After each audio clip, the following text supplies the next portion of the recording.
Thank you. Good morning. Please sit down. Thank you. Vice President Jojo Marbinay, Senate President Juan Ponce Enrile, members of the Senate present, Speaker Feliciano Belmonte Jr., members of the House of Representatives present, Excellencies of the Diplomatic Corps, Senator Edgardo Angara, Secretary Laila de Lima, Secretary Arminio Coloma Jr., Woman Conchita Carpe Morales, Dr. Nasser Al-Sani, Mr. John Williams, Ms. Mary King, distinguished parliamentarians, representatives of the various international organizations, local government officials, members of the board and steering committee of the Global Organization of Parliamentarians Against Corruption, delegates to the 5th Global Conference of the Global Organization of Parliamentarians Against Corruption, fellow workers of government, honored guests, ladies and gentlemen, again, good morning.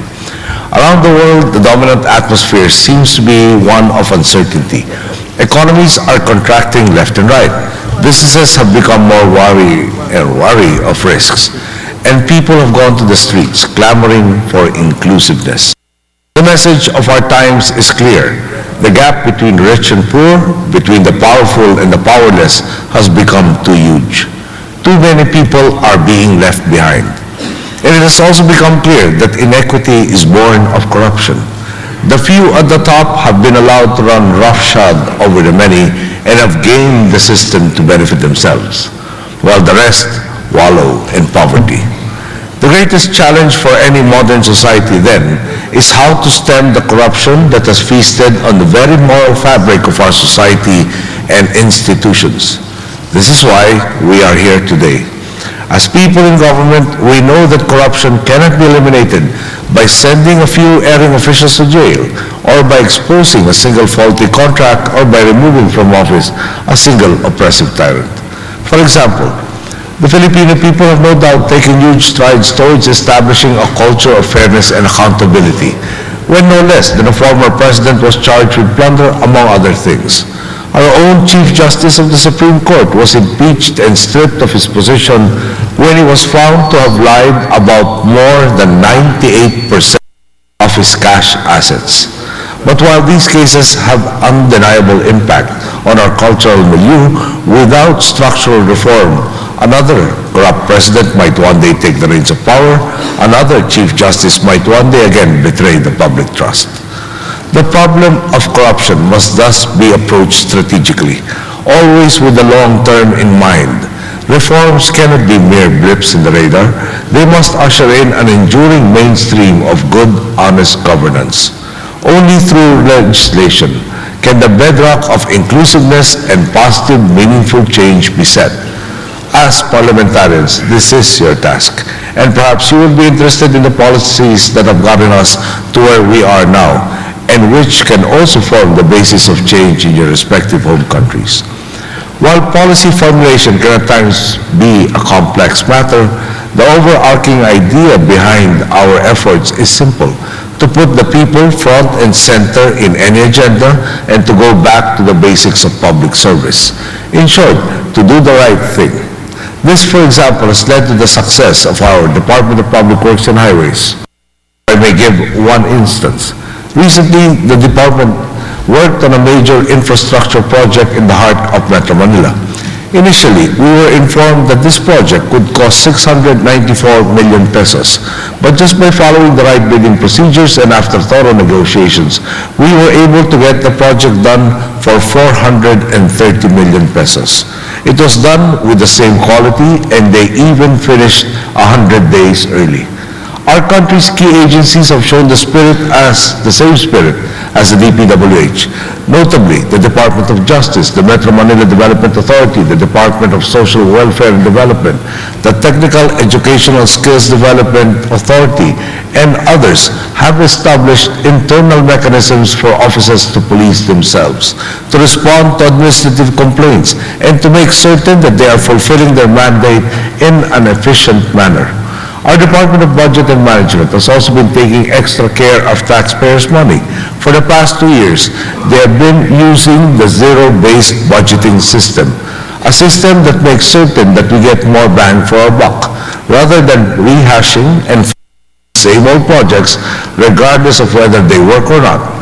To ensure that the money our agencies spend on their projects will yield the best equivalent benefit for our countrymen.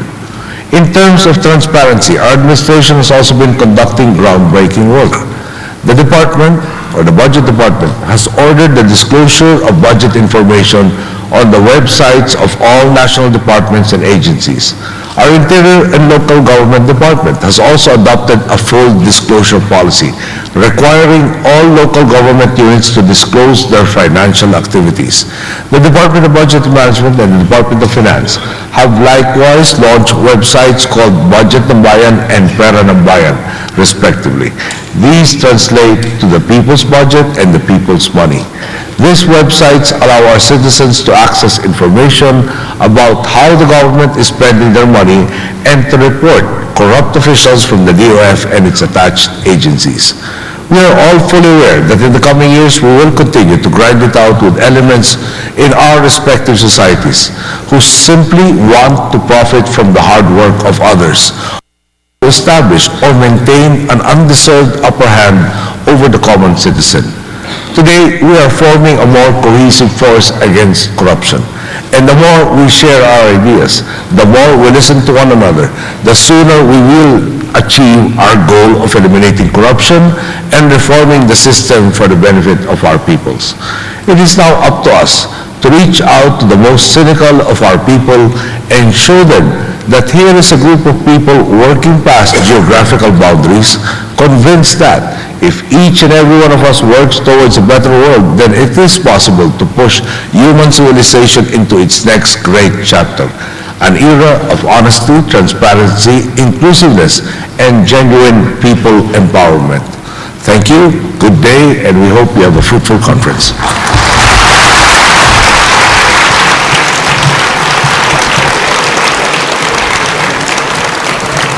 Thank you very much, Mr. President.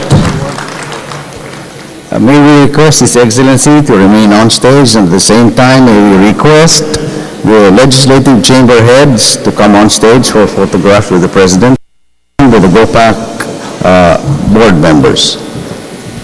And kindly take your seats, please.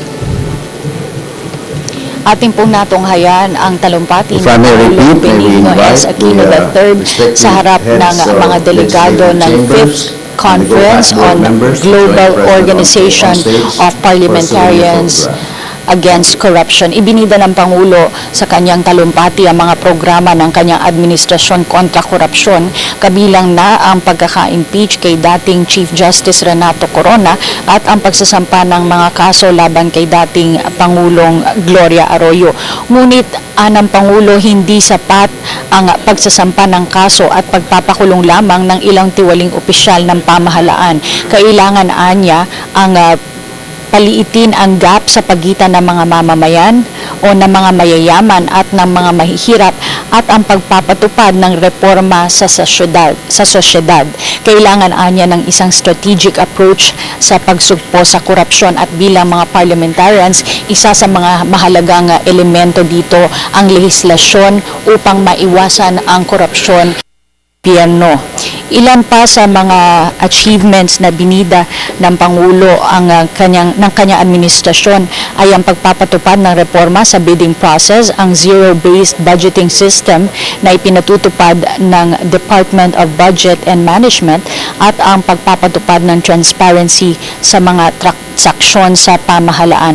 Bagamat komplikado, ayon sa Pangulo ang problema sa katiwalian, simplean niya ang solusyon dito. Ito ay ang paggawa lamang ng tama at nararapat.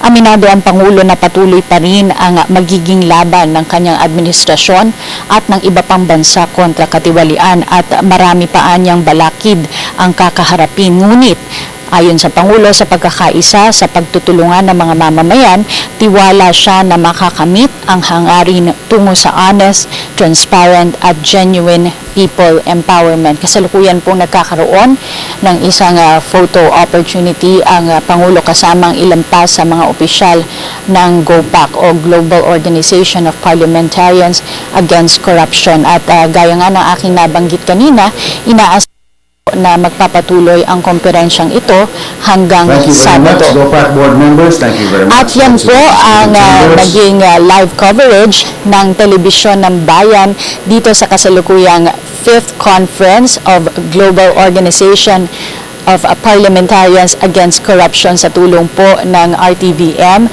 at ng Telebisyon ng Bayan. Maraming salamat po sa inyong pagtunghay sa aming live coverage. Ako po si Cathy San Gabriel mula dito sa PICC. Muli, maraming salamat at isang magandang umaga sa inyong lahat.